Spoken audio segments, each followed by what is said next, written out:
people to join. So stand by, and we'll be chatting with you in about 2 minutes.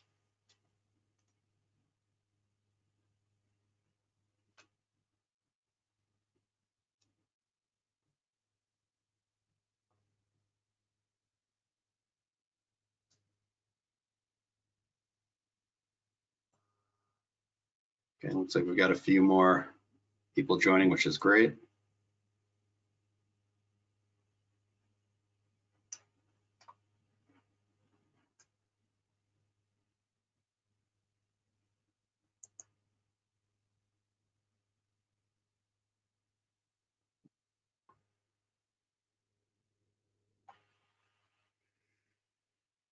And we'll just give it about 1 more minute until we dive in.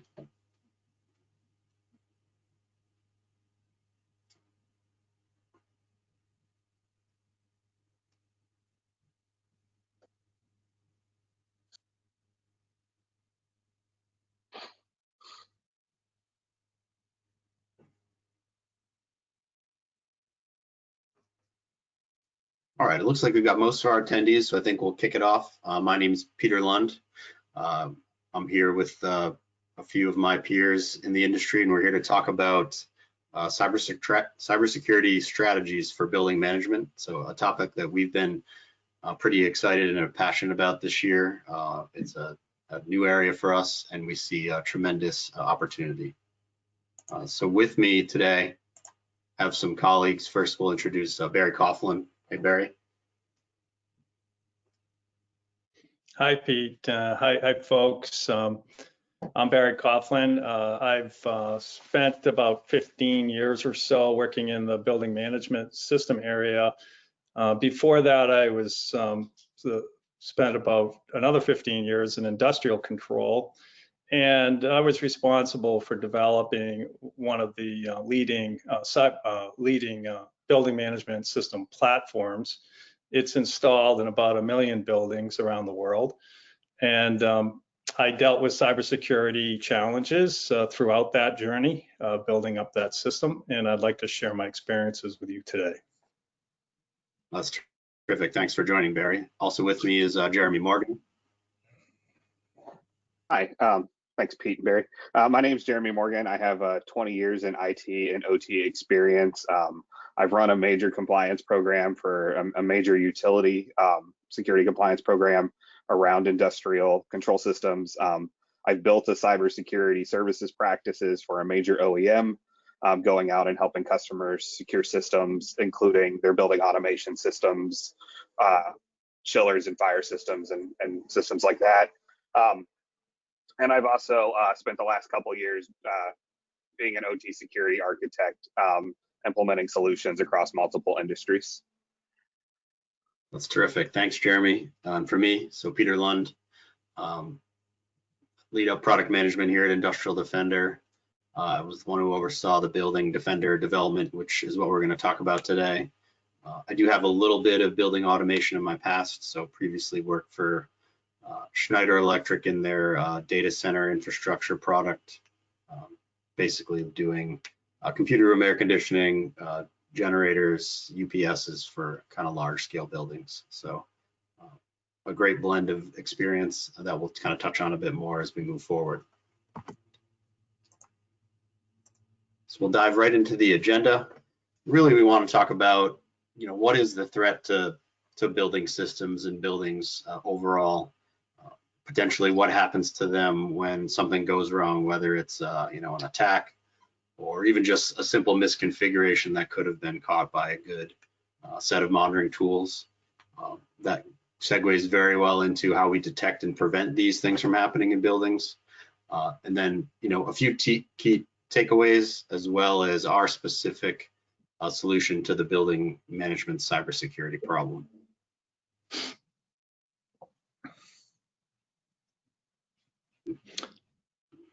Okay, so just to give you a little bit of an overview of building management systems, the architecture, how they are put together.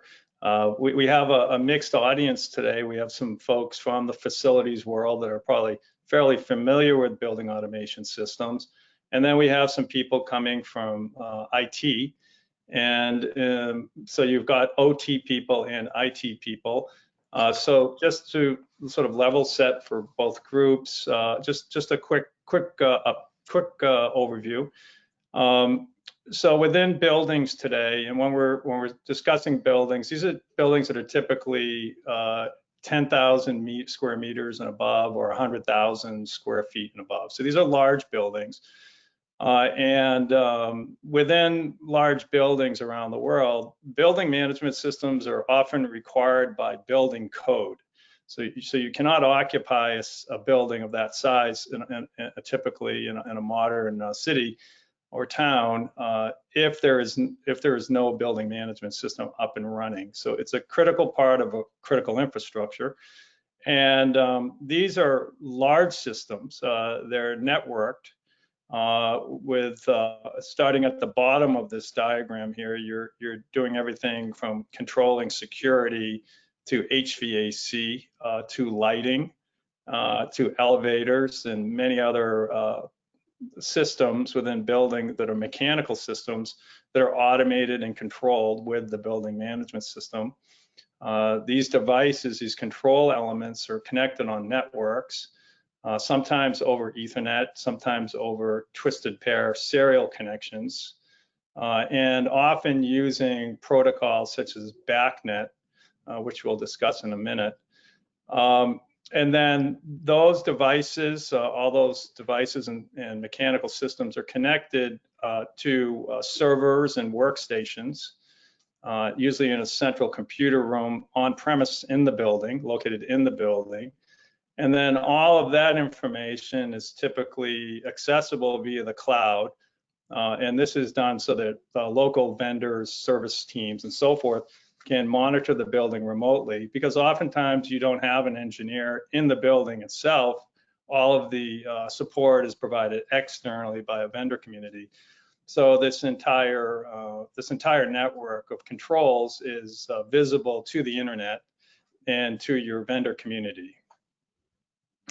So in a typical building, there can be thousands of CPUs. Usually there are 3 to 4 times as many CPUs running the building than would be personal computers and laptops and so forth used by the occupants inside on their desks. So there's actually more embedded computers running the building than are computers used for business functions by a factor of 3 or 4 in many cases. So it's a lot of CPUs and a lot of software and a lot of networks. I mentioned BACnet as one of the predominant networks. BACnet is widely specified and widely deployed in buildings, and it's an unencrypted communication protocol. So it's communicated in the clear over Ethernet or over twisted pair RS-485, depending on which version of BACnet you're talking about. So it's pretty wide open for nefarious people and malware to get a hold of and to read and to write into a BACnet network to cause problems. So it's a wide attack surface, as we say, a large attack surface. And that leads to a need for cybersecurity solutions at a high level.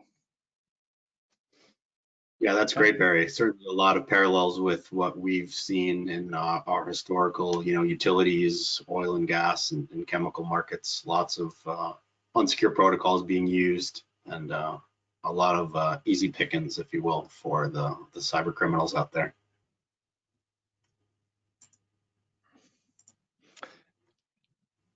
So before we jump into this, we actually got a poll for the folks that are on the line. So if you guys could try to answer the poll, basically around what cyber attacks you're most concerned about, we'll use that to try to lead the discussion a bit here.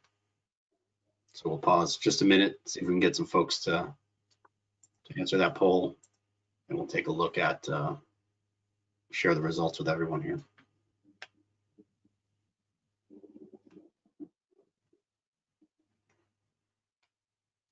Okay, so it looks like most folks have checked in, and malicious third party or an insider is kind of the leading things that people are worried about, followed by kind of equal parts denial of service and then data exfiltration. So certainly some things that Jeremy can speak to that we've actually seen in the market and potentially even lived through. Sure, thanks, Pete. So actually, I'm slightly surprised by the overwhelming majority of malicious third party or insider, given all the ransomware attacks that have been going on. I thought maybe denial of service would have scored up there a little higher. So that's interesting. That's very interesting to me. So we're going to start off and we're going to look at 3 attacks that have happened in the building area. The first one is actually not against the building management system. It's building adjacent. Today, in today's language, you would use this is what would be called like a supplier side attack, supply chain attack. But those are those are 3 phrases that have gained a lot of interest lately. But it's the famous or infamous target hack, right? So in this case, it was a mechanical building contractor. They were compromised through a phishing attack, and then the attackers then went through and they observed that network, and then they were ultimately able to capture login credentials into some of target systems, and then from there they were able to just continue to pivot throughout the whole system. So what does that really tell us? It says, well, building management systems are often, they're not necessarily run by the people who own the building, right? Like they require a lot of real expertise from engineers and operators who have decades of experience doing this. I would not want to be in charge of a commercial HVAC system because I don't know enough about it. So they, you're relying on those people, so you give them access into your systems, and there's nothing wrong with that. We just need to make sure that you're using strong controls like 2-factor authentication. You have contractual flow downs to them to ensure that they're implementing security controls and in particular that mechanical HVAC contractor was just using on-demand antivirus. Like they probably didn't even understand, but they were using a free version of antivirus, and it was for on-demand scans only. Those signatures that were the phishing attack that was used, if in-memory resident real-time scanning had been there, it might have actually caught and prevented that phishing attack from the get-go. So again, ensuring you have good 2-factor authentication so that just simple credentials won't get an attacker a foothold, through you or into you, depending on which side of the audience you're on today. And then make sure that you have good contract controls in place, ensuring that both sides know what's expected of them from a cybersecurity control standpoint, and that they're being implemented and followed. The next attack is really going to focus on siegeware. This is kind of a newer term that's popping up, but this is the one I thought would actually score a little bit higher. So this is where all these malware crypto locker attacks are going in, and they're locking people out either through encryption software, or in like the city of Atlanta's cases, sometimes it was just they just got into the system and they just changed the passwords and just totally completely locked the users out. So it doesn't even have to be anything as sophisticated as an encryption attack. It's in this case, it was a hotel. It was relatively benign. So it was an Austrian chalet. A bunch of skiers were out there enjoying their lovely holidays, and they got back to their room after a long day of skiing or whatever they were doing on the mountainside. And they're cold and hungry and want to change and go down and get some dinner and stuff. But they were totally completely locked out of their rooms. They had no resiliency, and by that I mean there were no physical keys to surpass. Changing out to get bypass that the electronic lock system. So there was no resiliency in their cyber physical system. So they were locked out, and eventually the hotel chain had to spend $18,000 to the hackers in order to get their key system back. And then the residents were allowed to go on. They did that in fairly short order. But I mean, I think the bigger cost there is A, reputation, and B, the cleanup often far exceeds like the ransom attack, right? So like they've been in there, they've mucked around. How do you know they've really left? If you don't have configuration change monitoring in your control systems to monitor what changes have been made, how do you really know they've left after they open the system back up? Who's to say they're not back in 2 days or 2 weeks or 2 months? So kind of the key takeaway there is really kind of as you're building your systems, make sure that you do have good resiliency in your cyber physical systems, you know, from simple physical keys to other detection points. And then also make sure you're getting good backups of your systems in case you are encrypted, locked out from them, or the passwords are changed and that kind of stuff. And then make sure that you have real-time change detection, so that if for some reason the compromise does succeed, you're then able to relatively securely come back up and confidently know that there's nothing there. The last one we're going to talk about is third-party risk. In this case, it was a disgruntled contractor disrupted, and here it says platelet and insulate storage warehouse cooling system. But really what they were going after, it was an attack on a supermarket chain. And it was a mechanical HVAC supplier who had a disgruntled employee. They used their passwords that they had access to and were able to get in and adjust the temperature controls. You know, you might start off thinking grocery chains. When I read the headline, I was like, oh, it's not a big deal. It's some spoilage. It stinks, but you know, that is what it is. But when you think about it, a lot of supermarkets have pharmacies attached with them. And if you think about in today's news, the COVID vaccine, I mean, like the newest one, you know, one of them requires to be stored at -97 degrees at all times until it's provided. So when you think about that, you know, in today's modern world, like this refrigeration is incredibly important. I mean, you have your kids' antibiotics have to be refrigerated, insulin has to be refrigerated. So you have a lot of things that require this refrigeration. So, you know, things have risk far beyond, you know, humans are relatively bad at assessing bad risk. And, you know, this kind of proves it. You know, it's an attack on a grocery store looks like just some food spoilage, but ultimately it ends up attacking people's health. You know, so yeah, that's any questions? Any comments on the polls? I'd like to just make a quick comment adding to what Jeremy was saying about third-party risk and seeing the result in the poll there. It's really no surprise.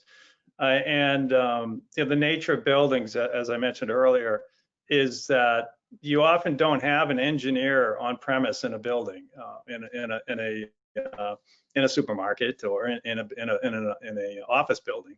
And so you're reliant on this network of vendors to come and go and fix things and keep the building running.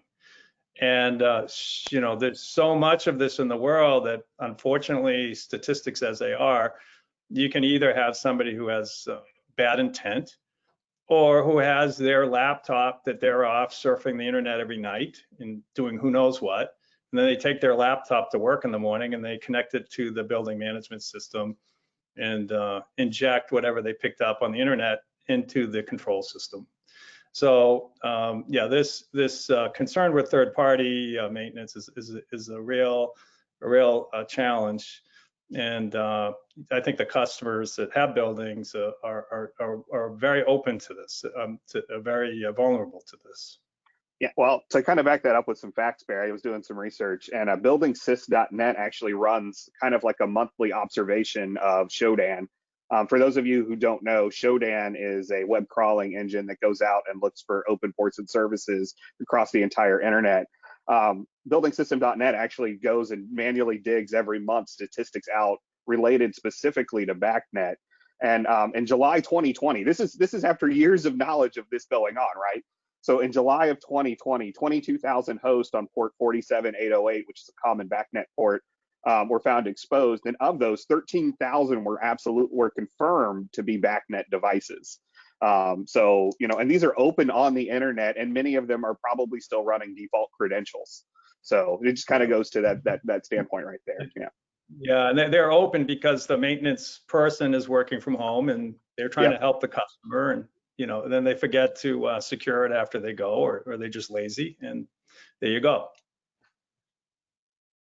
Yep.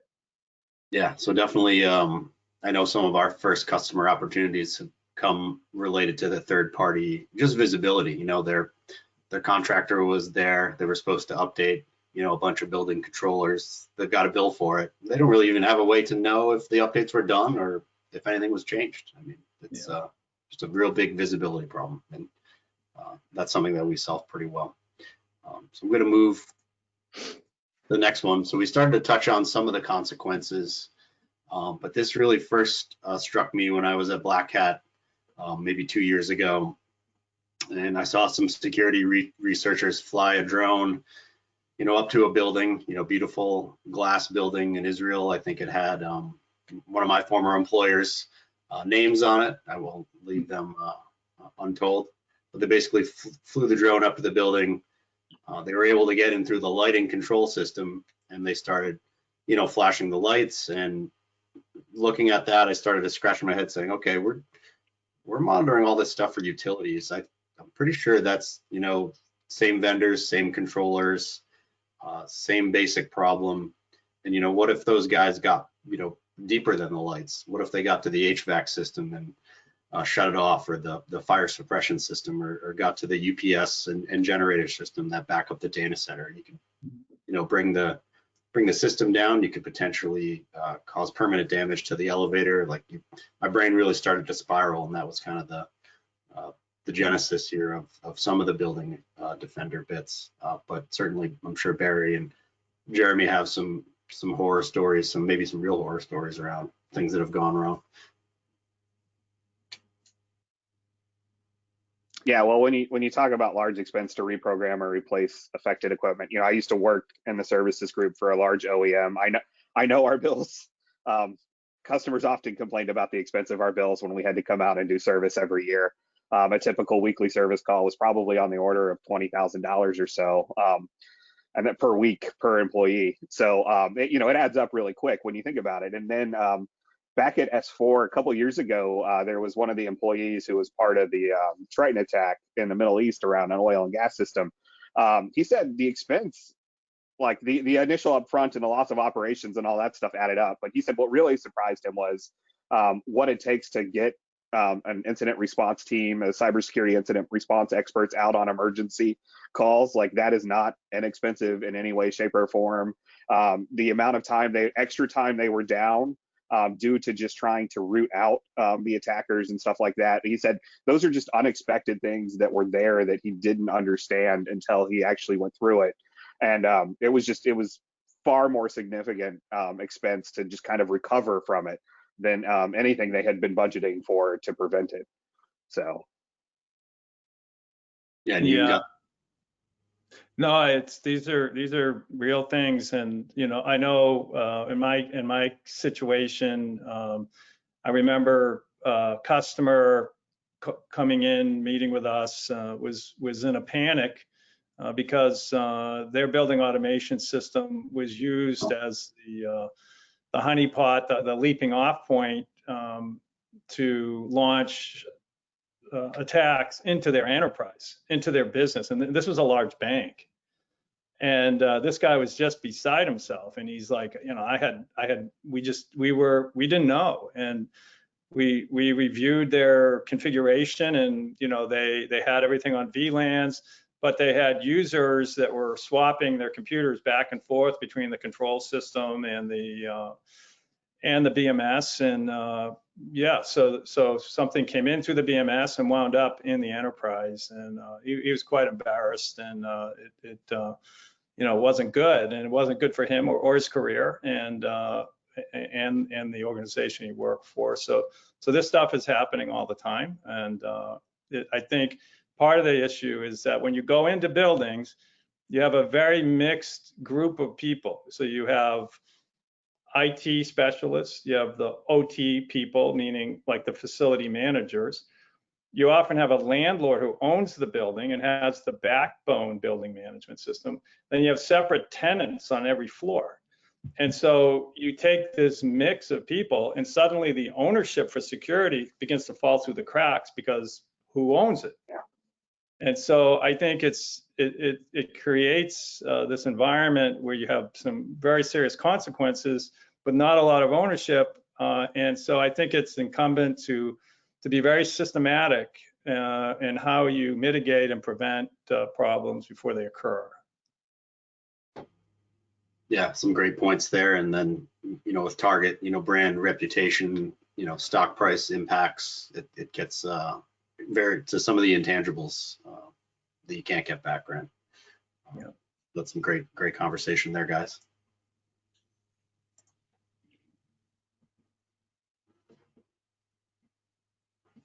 So I'll have Jeremy talk a bit about our kind of our pyramid, our security pyramid here? Sure. Every single framework, every single major cybersecurity framework tends to start with asset and software inventory management. And they do that for a reason.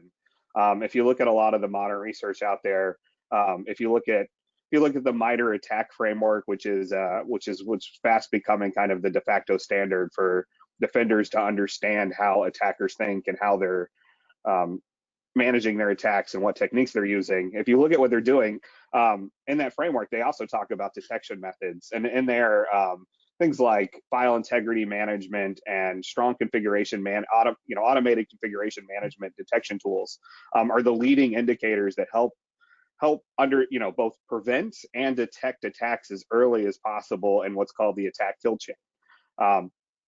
So the sooner you can identify something, that the better off, the less expensive, the less damage it does, right? And then same thing on the prevent side. An ounce of prevention is worth a pound of cure. And that's really what they get at. And that's why all those frameworks, every single framework I know of in cybersecurity, starts there. And so that's what we've that's what these best practices are really aimed at. They're aimed at knowing what your assets are, where they are, what's on them. So like software. When we talk about building automation systems, you're often having to run old versions of Java, old versions of .NET, because that's what the controllers were built around. That's what the HMI systems were built around. And you don't update these every 3 years like you do on the IT side, because they're quite expensive to replace in a building system. So they often run for 10 or 15 years. And so they're using technology that can be 10 or 15 years old. So you really need to know what's on them, how they're configured, what your risk posture really is. And then you also need to know how who can access them. I mean, most of the attacks, when you look at them, it really comes down to stolen credentials, poor password management, no two-factor authentication. So really looking at your access and who's got what. Default credentials are a very, very common access point. So knowing like your guest accounts are turned off and your default passwords aren't being used are incredibly important. What vulnerabilities there are on those assets. And then you combine all that, and you come up with the most secure configuration you can, and then you need to automate that. If you look at the CIS Top 20, which is we'll get into frameworks here in another slide, but it's my favorite security practitioners control framework for a reason. But they really say you take all this information and then you combine it into what a healthy baseline should look like, and you should automate that and manage against that healthy baseline at all times, and that will get you way down the pipe. If we look here at phase 2. Research shows it's somewhere between 80 and 90% effective in the prevention of cyber attacks when you do these basic simple controls. Yeah, no shortage of hidden assets out there, and that's the big thing around just knowing what's out there. Because once you know what's out there, then you can start to build, a gate around it, a moat around it. And I think it's a really good point, guys. And for the folks on the call today that are coming from the IT world, if you're not familiar with building management systems, you should engage with the facility managers and really understand how broad these networks are. So everything that Jeremy was referring to in a building is what they call the attack surface, which is the breadth of entry points, the number of entry points, and how easy they are. It's a huge attack surface here. So you have to be systematic. You can't sort of run at it with a pointy stick. You gotta kind of block it out, be systematic and procedural. And the frameworks that Jeremy mentioned are excellent. And the team will discuss more frameworks about frameworks in a minute. But good points there, Jeremy. Very good points. Thanks, Barry. Yeah, great segue to frameworks, which is actually the next bit. I believe we have a poll on this slide as well, if I'm not mistaken. Is that correct? Yeah, so definitely, if you could fill out the poll, help drive the discussion. Really, a poll around, what frameworks are you folks considering as you look at your building systems, or even just your IT systems in general? Just what are your favorites? Certainly good points in all of them, overlap in some apply to specific industries, some don't. So it'd be good to hear what folks on the phone are saying. We'll give it another minute to come in.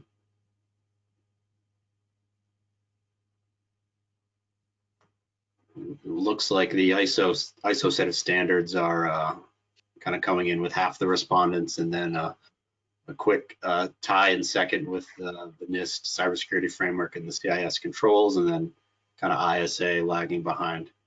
So certainly at Industrial Defender, we're very familiar with many standards, kind of core to our, our historical business has been getting our tool aligned with a standard, whether it be, the NIST cybersecurity framework or the ISO standard that are, relevant for this group, but everything from NERC controls, and really they're all great.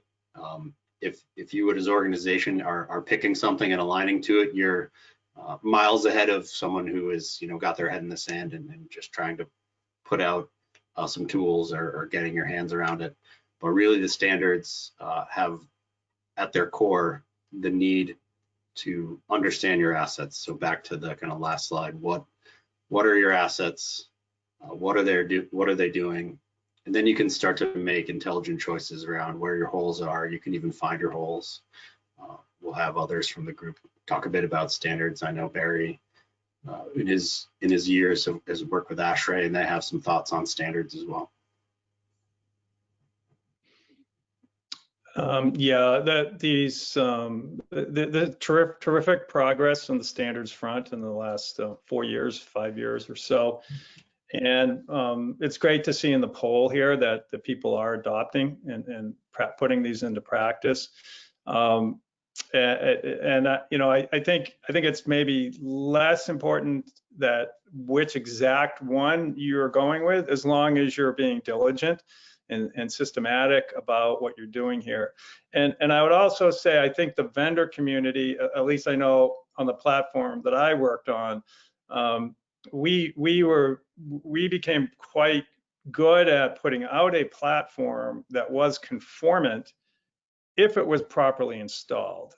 And the challenge is when you have thousands of system integrators around the world installing these systems, and as much as you work to try to educate them on best practice, you don't, sometimes people slip up, sometimes the customer doesn't want to put the extra time into it.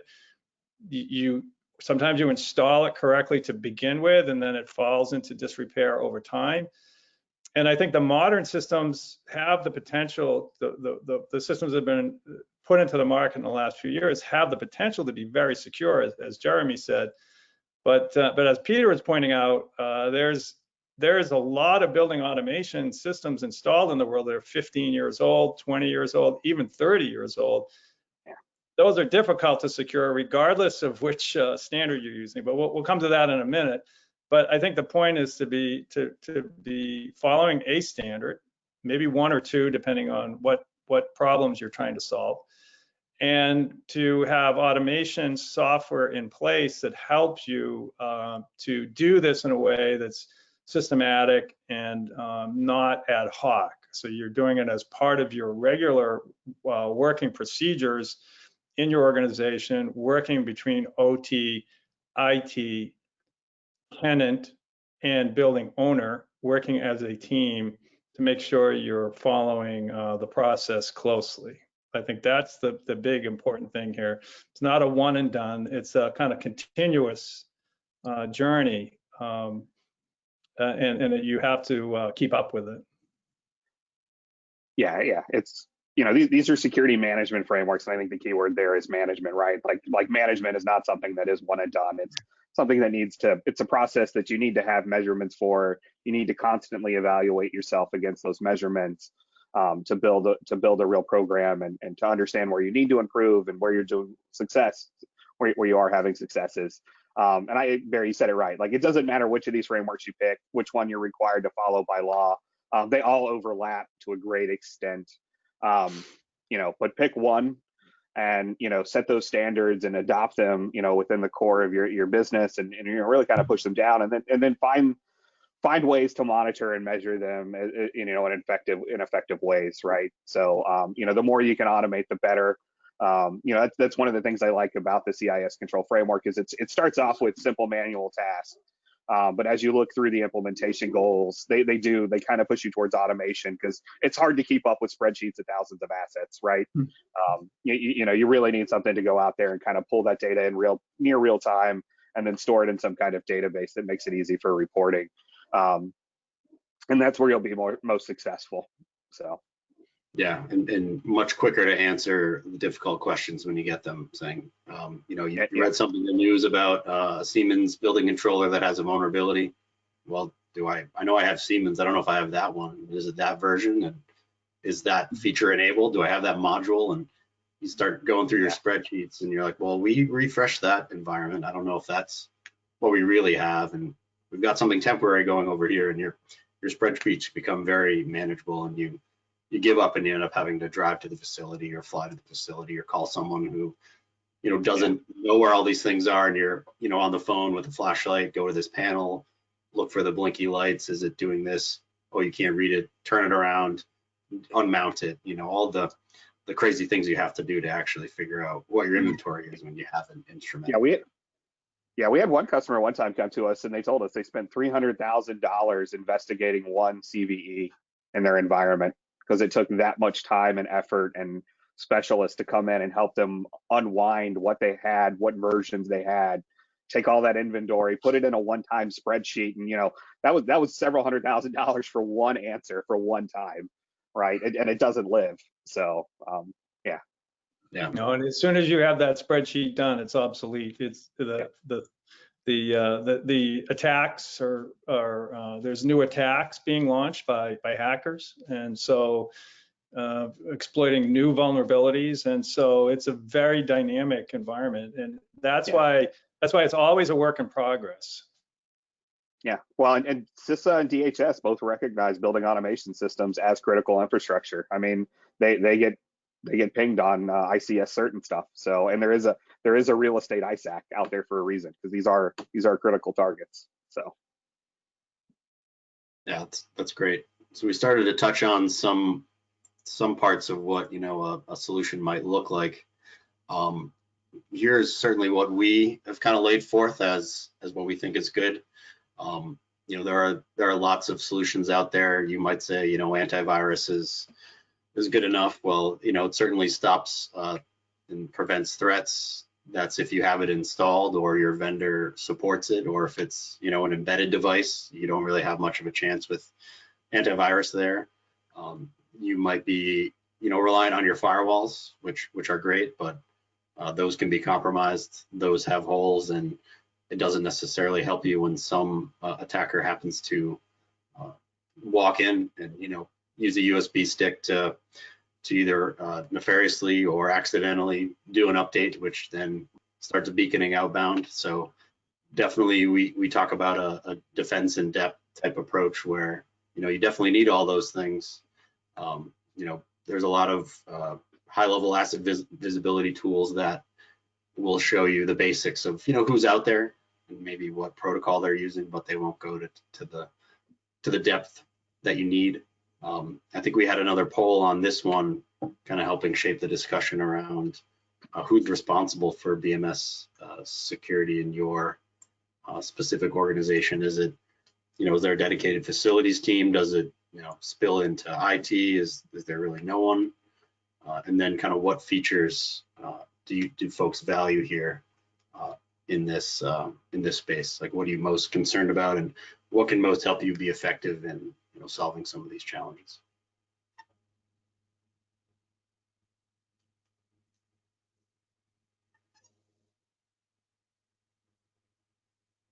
Okay, we're starting to get some results back on the poll here.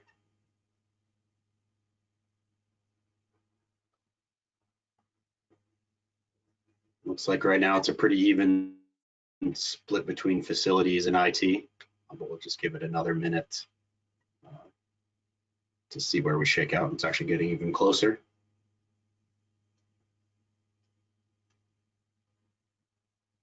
So yeah, right about 50-50 between facilities and IT. So that's That's interesting. Probably likely driven by size of organization, skill level of organization, whether you own the entire building or part of the building. So a lot of the things that Barry had touched on, but certainly as part of any good solution, you can't be expected to be staring at your solution or tool set. You've got your daily job to do, which is making sure the building is being heated and cooled and has electricity. So you want to be able to get alerts, consume these alerts, over email, over text, things along those lines to surface those issues up right to the front lines. So certainly with facilities folks on the go and IT on the go, that's important. But what else do folks kind of leverage as being important here?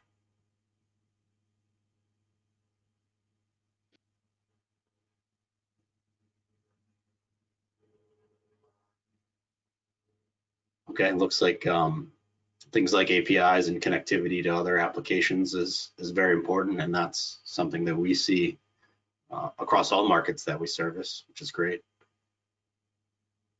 Yeah, and that third-party visibility. Yeah, so some of the initial customers and markets that came to us were very much into monitoring third parties, whether it be good actors or bad actors or accidents. And that goes back to that first poll, right, where that's what people are worried about. Yeah, so that makes sense. Yeah, it's an interesting, really great poll and good feedback. It's very insightful information. One thing that comes to mind is, and speaking with lots of customers that have building automation systems, many of them are purchasing a few laptops, and when maintenance people come in to work on the system, they're not allowed to bring their own personal computer from their company or themselves into the building. They are handed a laptop that's owned by the organization, the enterprise that owns the BMS, and so it helps manage that visibility into third-party maintenance. Now, the person could still do bad things, but you would be able to do keystroke monitoring and so forth more effectively on your computer with a third party using it than you would on their computer. So it just comes to mind when I see this. Yeah, definitely easier to control that environment than the bring your own device world. Yeah. Yeah, BYOD is not recommended here. So I think we're going to take a quick pause, maybe start to address some of the questions that come in. It looks like one early on was around mapping building management systems to the Purdue model. So that's a great point. Our Purdue model, ISA 99 model, where you've got different layers, different levels, and you don't want those levels potentially intermixing, intertwining, or things communicating across levels, whether it be your IT/OT divide or different subnets and LANs. And that's definitely something our tool helps you visualize and keep straight. Yeah, it's a great question. Yeah, you really don't want your fire safety system connected to the internet, right? Like, yep. You don't want those alarms suppressed, and you want the sprinklers to go off, and that's why there's so much resilience in those. Like, that's why they have some of the physical controls and safeties in them. I'm having a hard time seeing the other question. Just the interface is small here. There was one around Mitre. I'll take that one on the Mitre. Someone asked about how relevant is Mitre to BMS. I think it's really important. I think Mitre's been a big talk in the cybersecurity world lately. I don't love the fact that it's really taken off on the detection side. I really enjoy Mitre more on the prevention side. I've been a defender my whole life, so maybe that's why I wasn't a pen tester. I was on the control side. So I really like using it to build threat-informed defenses. So I like the fact that they list the techniques that are used for detecting those different attack techniques, and in the columns of initial. And if you look at those and you look at the defenses that they list out and the detection methods they list out, I think that is the real success of Mitre, and it's applicable to any system, right? Like it's applicable to IT. It's also, especially the ICS attack version of Mitre, is very relevant to the BMS system, and you should be looking at those different attack techniques. Like I said, Mitre, it picks up a lot on FIM and configuration management, and the vast majority of the techniques, they play a role in preventing or detecting it. So that's a great question, and I think you should look at it, and you should use it to inform your defense and your investments and your security products.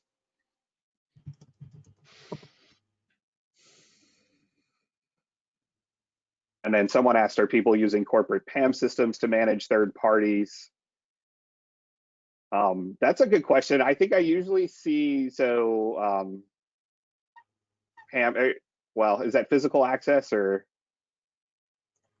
Yeah. Oh, that's a great point. Which PAM are we talking about? Yeah. Well, we can definitely follow up with that question offline if we're not sure, but you can answer it one way or both ways, or just follow up with, looks like it's Mike afterwards. Okay. Oh, there Barry, goes. you want to answer from like a PAM. So that was the clarification. Access to BMS using PAM. So you're talking about like a card swipe to get into the building management system. Is that what we're? Mike, maybe you can clarify.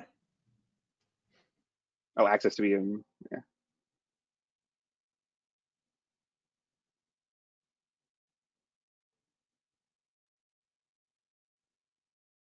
Well, I mean, I can answer for physical security. That's something that goes hand in hand with BMS, and indeed, companies that are worried about cybersecurity, which most should be, should also be stringent with how they approach their physical access control, and certainly the policy for letting vendors in on premise to work is got to be stringent and accountable. And you don't want people just wandering in or bringing their buddy in with them. You want everybody to be badged and known before they can get onto the network. What we have seen, which is very disturbing, is that guest networks, wireless guest networks around buildings. Pete mentioned the drone case where you fly a drone over and you sniff the credentials for the guest network. Well, too many guest networks these days are very, very wide open. And they have very obvious passwords, and they're designed for convenience of visitors. And unfortunately, they provide a good leaping off point. So I just want to mention that physical access control, you have to be as stringent. It's a topic for another day, but it does go hand in hand with your vendors entering. And then a big vulnerability is Wi-Fi access from the parking lot. Yeah, we're good. There was some clarification, and it was privileged access management. Privileged access management. So, that's where I was going to start with. So that was kind of, yeah. So privileged access management. I don't think enough people are using it in this space. Most IT departments are not aware that a lot of these control systems are running their own private domains. They aren't aware of what privileged accounts are there. We're actually starting to see just now are people really starting to understand this. People are coming to us for custom integration so that we collect the OT user accounts and then we roll them up into their big identity and access management solution so that they can get a handle around some of these PAM solutions. You do see some integration with some third-party tools that are doing a better job of watching privileged access sessions. That like the recording of the actual remote access session and stuff, but those are the advanced players. They're definitely not the norm, and most people have not really entered this area into their BMS, their other ICS systems, let alone their BMS systems. From my experience, the modern BMSs do support participation in the corporate domain. And you can use LDAP, for example, as an authentication path, and then how you police access for vendors through that. You can develop a strategy around that. You normally have two modes you can install the operating system, install the building management system. One is independent with its own credential management, and one connected to something like LDAP, which is centrally administered as part of an overall corporate domain, I would strongly advise you to use the corporate approach, not the native building management system authentication. When possible, that's definitely a stronger approach. I know we're starting to come up on time, and we want to leave time for questions. So I think we're going to jump right into the demo part, and then we'll go back to some Q&A here. So stand by as we just change screens a bit. Everyone should be able to see that okay. Okay, so let's jump right into a demo. I'm going to log on as our building administrator in this case. Once I log in, you're going to see that we're presented with our risk dashboard. This is a new feature we've just introduced where we're summarizing all the assets, scoring them based on our risk matrix, and then summarizing them by location to give you a quick kind of heads up view of where the risk in your environment is being seen. So you can see in this specific example, we've got 3 different locations spanning, in this case, 19 assets. And we've got some risk scores from a low score over here in headquarters to a very high score, something going on obviously over in the secure storage area. You can see this sunburst on the left actually highlights risk across the outermost ring here. So you can see that this asset's got some risk due to configuration exceptions or anomalies.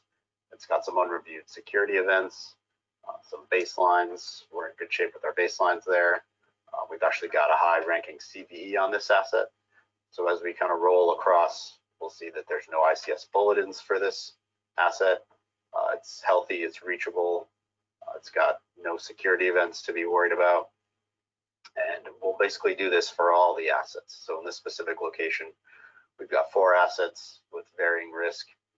If we jump over to our science building, looks like everything's okay, except for this one asset. Looks like it's a JACE controller, and it's got some configuration baseline anomalies, and we'll actually dive into some of that in a minute here.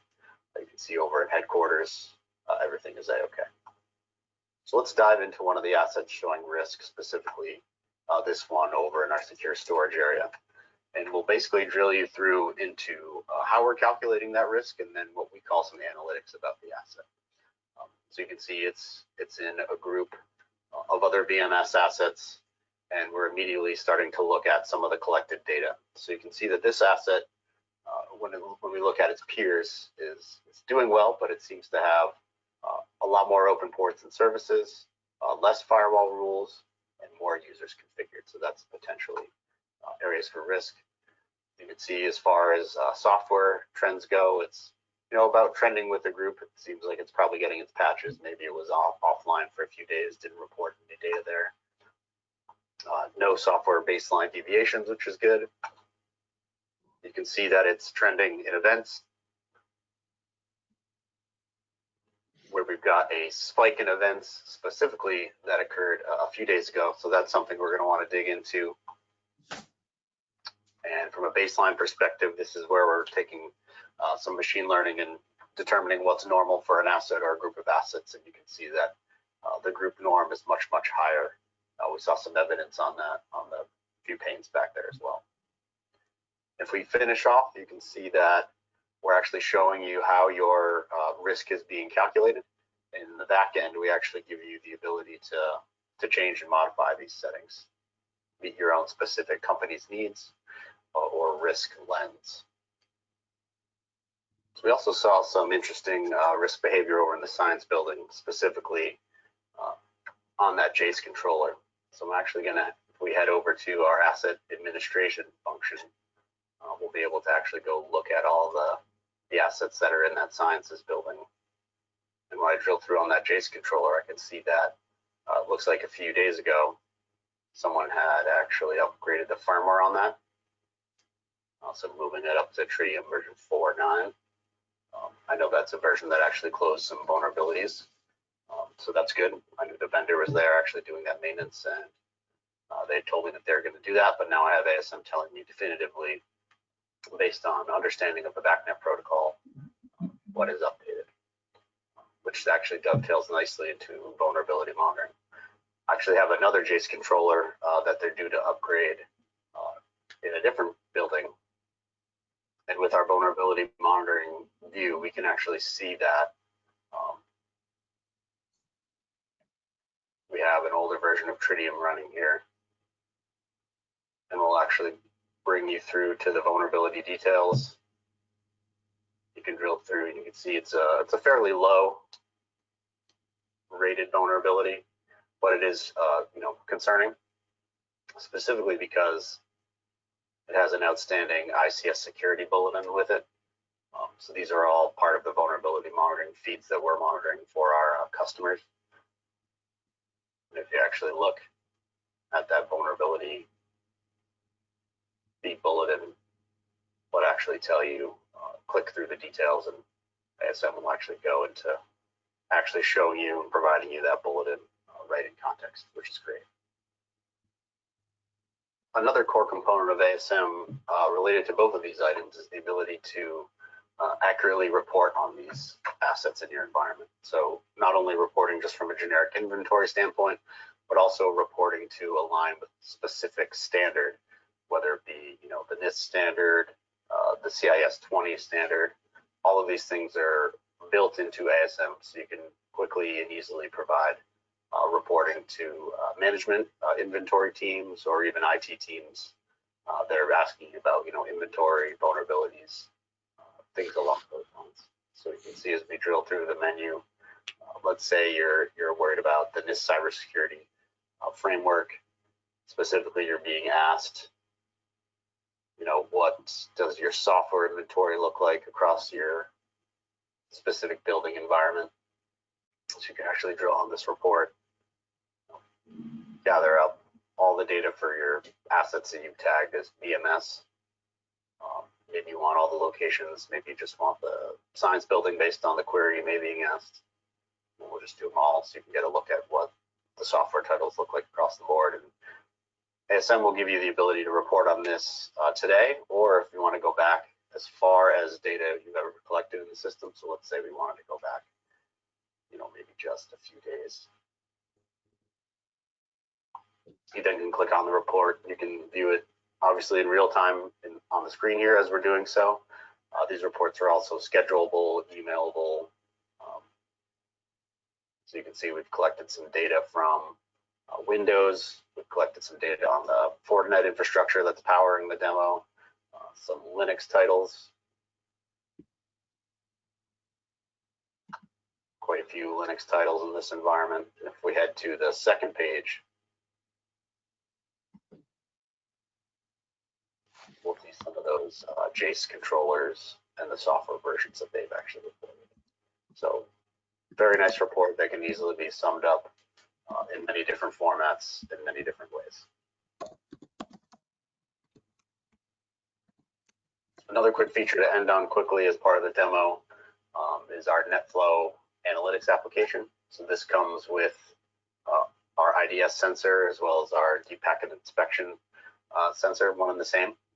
And this actually will go through all the network communications that we're seeing on the network, whether they be traditional IT or BMS protocols, and start to break up those protocols into the top services, the top source IPs, the top destinations. We'll actually let you drill through on each one to get an understanding of who is talking to who. If new endpoints are appearing in the system, you get visibility to that. Another great feature of NetFlow is the ability to just kind of monitor inbound and outbound external connections. So if you're worried about vendor remote access, or if these systems are potentially accidentally connected to the public internet, that would potentially be seen here very, very quickly. So in a very closed off environment, you should see very little inbound external communications. Assets reaching outbound, getting their updates, getting patches, but inbound communication should be few and far between. So you can see quickly turn on different IPs coming in from the outside world. Another nice part about the NetFlow feature is we also give you a topology. So that was, all the communications just over the wire. But if you want a full drawn topology map, this is, one based on the ASM specific communications. But if you flip over to network, we'll then be able to quickly show you, in a star type view, who's talking to who. These are all the endpoints that ASM is actively monitoring. And if we switch it over to discovered assets, this includes all the assets.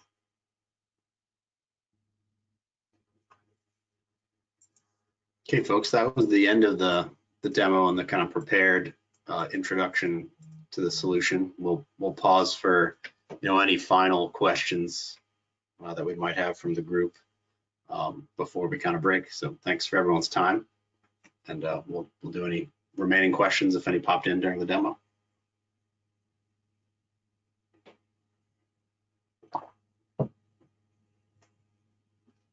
Actually, I think Barry was diligently answering them in the background as we finished off. So for folks looking for more info, certainly reach out to us at info@industrialdefender.com, or you can hit our website, and we'll be happy to further the conversation regarding your security needs for buildings. Thanks, everyone.